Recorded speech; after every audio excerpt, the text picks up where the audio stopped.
ആ മത്തായിയുടെ സുവിശേഷം 5 തന്നെ പറഞ്ഞല്ലോ, ദുഃഖിക്കുന്നവർ ഭാഗ്യവാന്മാർ. നിങ്ങൾ പീഡിപ്പിക്കപ്പെടുമ്പോൾ, when you are persecuted, rejoice. ആവർത്തന പുസ്തകം 28 വായിച്ചിട്ട് മത്തായിയുടെ സുവിശേഷം 5, ദുഃഖിക്കുന്നവർ ഭാഗ്യവാന്മാർ, മോങ്ങിക്കരയുന്നവർ, blessed are those who mourn, വിലപിച്ച് ദുഃഖിക്കുന്നവർ ഭാഗ്യവാന്മാർ. അവരുടെ ആത്മീക കണ്ടീഷൻ ഓർത്ത് അവർ വിലപിച്ച് ദൈവസന്നിധിയിൽ കരയുമ്പോൾ അവർ ഭാഗ്യവാന്മാർ. എൻ്റെ നിമിത്തം നിങ്ങളെ ഉപദ്രവിക്കുമ്പോൾ നിങ്ങൾ ഭാഗ്യവാന്മാർ. ഇതെങ്ങനെ ആവർത്തന പുസ്തകം 28 തമ്മിൽ ചേർക്കാൻ ഒക്കും? അതുകൊണ്ടാ പലപ്പോഴും നമ്മുടെ സഭകളിൽ നിന്ന് ഈ യേശുവിൻ്റെ ഉപദേശം അങ്ങ് മാറിപ്പോകുന്നത്. ആവർത്തന പുസ്തകം 28 പിന്നെയും പറയുക, ആവർത്തന പുസ്തകം 28 പഠിക്കണം. എന്തിനെന്ന് ചോദിച്ചാൽ മനസ്സിലാകണം, ദൈവം ഇസ്രായേൽ മക്കളോട് എന്ത് വാഗ്ദത്തം ചെയ്തു. ഇന്ന് അനുസരിക്കുന്നവർക്ക് ദൈവം വാഗ്ദത്തം ചെയ്തിരിക്കുന്നത് സമൃദ്ധിയാണോ? ഇന്ന് അനുസരിക്കുന്നവർക്ക് വാഗ്ദത്തം ചെയ്തിരിക്കുന്നത് അക്ഷരികമായ, കണ്ണിൽ കാണുന്ന, കൈകൊണ്ട് തൊടാവുന്ന അനുഗ്രഹമാണോ?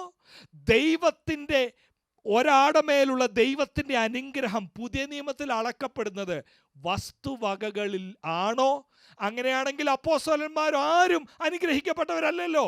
അങ്ങനെയാണെങ്കിൽ യേശുവിനെ നോക്കി എന്ത് പറയും? ചിന്തിക്കണം.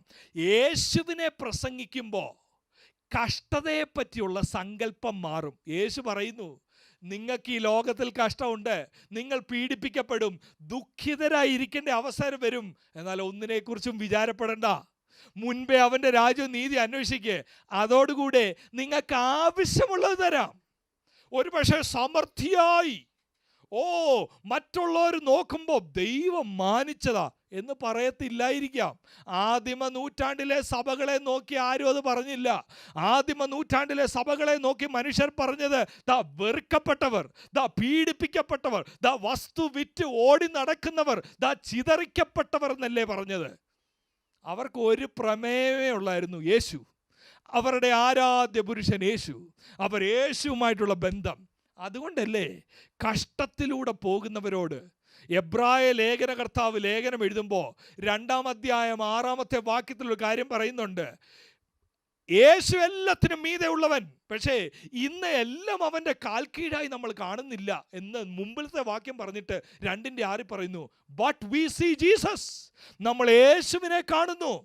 12-ാമത്തെ അധ്യായം 2-ാമത്തെ വാക്യത്തിൽ നമുക്ക് എല്ലാവർക്കും അറിയാമല്ലോ, കഷ്ടത്തിലൂടെ പോകുന്നവർ ആരെ നോക്കണം?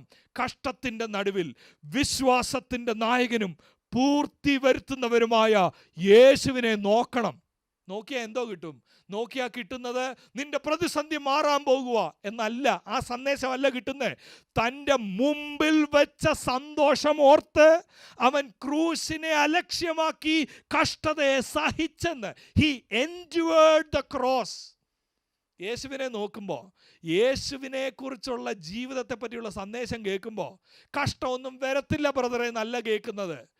ഭയങ്കര സങ്കടം, കഷ്ടം വഴിക്കൂടെ പോയപ്പോഴേ യേശു എൻ്റെ വീട്ടിലുണ്ടെങ്കിൽ എങ്ങനെ COVID-19 വന്നു എന്നല്ല ചോദ്യം. യേശുവിൻ്റെ ഉള്ളിലിരിക്കുമ്പോൾ, പരിശുദ്ധാത്മാവിനാൽ ഞാൻ നിറയപ്പെടുമ്പോൾ ഒരുപക്ഷെ ലോകം വന്നേക്കാം, രോഗം, പ്രതിസന്ധി, ബുദ്ധിമുട്ട് വന്നേക്കാം. എന്നാൽ അതിൻ്റെ നടുവിൽ ഒരു കാര്യം എനിക്കറിയാം, എൻ്റെ മുമ്പിൽ ഒരു സന്തോഷം വെച്ചിരിക്കുന്നു. ഏത് സന്തോഷം? 6 മാസം കഴിഞ്ഞുള്ള സന്തോഷമല്ല. ഇപ്പോഴെങ്കിലും നമുക്ക് എല്ലാവർക്കും മനസ്സിലായല്ലോ, മഞ്ഞ് പെയ്യുന്ന രാജ്യം കഷ്ടത ഇല്ലാത്ത രാജ്യമല്ല എന്നുള്ള ചിന്ത ഭൂരിഭാഗം ആൾക്കാരുടെയും മാറിയെന്ന് ഞാൻ കരുതട്ടെ.